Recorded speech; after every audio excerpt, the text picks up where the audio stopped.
चलिए भाई, तो ये वाला प्रश्न देखते हैं। ये प्रश्न क्या कह रहा है भैया?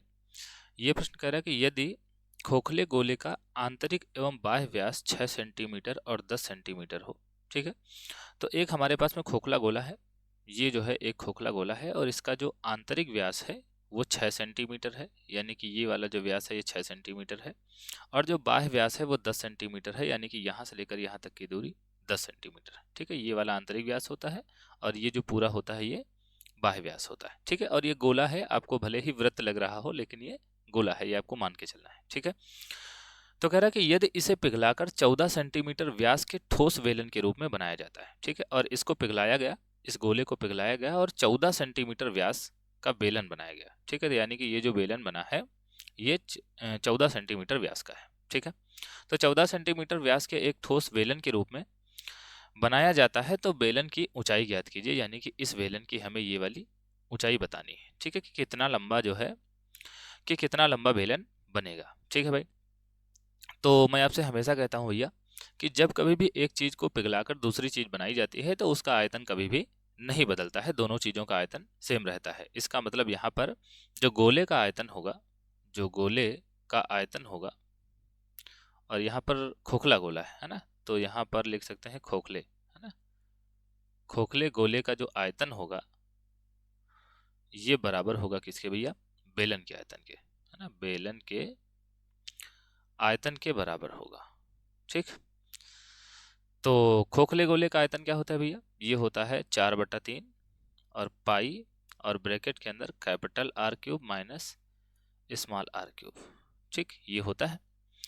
और बेलन का आयतन क्या होता है? ये होता है पाई आर स्क्वायर एच, है ना। Pi R square H, pi R square H, ठीक।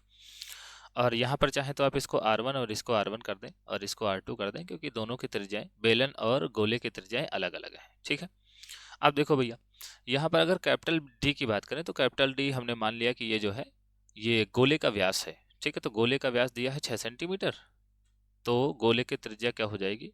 यानी कि अगर हम R1 की बात करें तो R1 हो जाएगी 6/2 यानी कि 3 सेंटीमीटर, ठीक। और स्मॉल डी यानी कि अगर हम, अच्छा ये गलत रख दिया मैंने, कैपिटल डी बाह्य व्यास है ना, कैपिटल डी बाह्य व्यास है, तो यहाँ पर मुझे इसको तो चाहे स्मॉल आर कर दें ना, ये कर देते हैं स्मॉल डी कर देते हैं, क्योंकि ये छोटा डी जो है वो इस गोले का, ये वाला जो गोला दिया गया था, छोटा डी हमने माना है कि इसका आंतरिक व्यास है, तो इसकी आंतरिक त्रिज्या यानी कि जो R1 है वो आएगी 3 सेंटीमीटर, ठीक है। और ये वाला मान लेते हैं कि ये कैपिटल डी है और ये गोले का बाह्य व्यास है, ठीक। तो यहाँ पर ये कैपिटल डी कर दिया और ये गोले का बाह्य व्यास है। बाह्य व्यास दिया है 10 सेंटीमीटर, तो यहाँ से जो बाह्य त्रिज्या है यानी कि कैपिटल R1 जो है वो 10/2 यानी कि 5 सेंटीमीटर आ जाएगा, ठीक है भाई। अब देखो, अब इसमें जो है मान रख लेते हैं, तो पाई से पाई यहाँ पर कट जाएगा और 4/3 है तो इसको तो रहने देते हैं। और R1 का मान कितना है? R1 का मान 5 है ना। R1 का मान 5 है क्योंकि जो गोला है उसकी बाह्य त्रिज्या दी गई है 10 सेंटीमीटर, तो इसकी, अरे बाह्य व्यास दिया गया 10 सेंटीमीटर, तो इसकी त्रिज्या हो जाएगी 5 सेंटीमीटर, तो ये हो जाएगा 5 का क्यूब।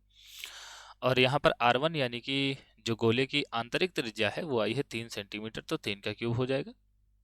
और यहाँ पर R1 R2 के स्क्वायर है यानी कि बेलन की त्रिज्या, तो इसका व्यास है 14 सेंटीमीटर, तो इसकी त्रिज्या हो जाएगी 7 सेंटीमीटर, ठीक है। तो 7 का स्क्वायर गुणे h, और h का मान हमें बताना है। और ये 4/3 और यहाँ पर ये हो जाएगा 125 माइनस 3 तरह की 9 27, है ना। ये हो जाएगा 27 और ये 7×7 = 49 इधर कर रहा है गुणा और इधर आके भाग करने लगेगा, ठीक। तो ये h हो गया। अब देखो भैया, 4/3 और 125 में से 27 जाएगा तो 15 में से 7 जाएगा तो 8 बचेगा। और फिर 11 में से जब 2 जाएगा तो 9 बचेगा, है ना। और बटे के नीचे 49 है, 49 दूना होता है 98, तो ये कितना आ जाएगा? ये आ जाएगा 4×2 = 8/3, है ना। 8/3 आएगा, तो h का मान आएगा 8/3, ठीक। तो यही इसकी लंबाई होगी 8/3 सेंटीमीटर, ठीक भाई। तो इस बेलन की जो ऊंचाई होगी, यानी कि ये बेलन कितना लंबा बनेगा? 8/3 सेंटीमीटर, यानी कि अगर हम इसको काटें तो 3×2 = 6 और 2 बचेगा तो फिर 3 छंग 18, 3 छंग 18 यानी कि 2.66 या फिर 2.67 सेंटीमीटर कह सकते हैं, इतना लंबा ये बेलन बनेगा। ठीक है भाई, तो आशा है ये प्रश्न आपको समझ में आया होगा और ये वीडियो आपको पसंद आई होगी। अगर भाई ये प्रश्न आपको समझ में आया है और अगर ये वीडियो आपको पसंद आई है और अगर आप चैनल पर नए हैं तो भाई चैनल को सब्सक्राइब करके जरूर जाएं। बाकी अगर वीडियो पसंद आई हो तो एक बढ़िया सा कमेंट लिखें और वीडियो को लाइक करें। मिलते हैं किसी और प्रश्न के साथ में, तब तक के लिए धन्यवाद।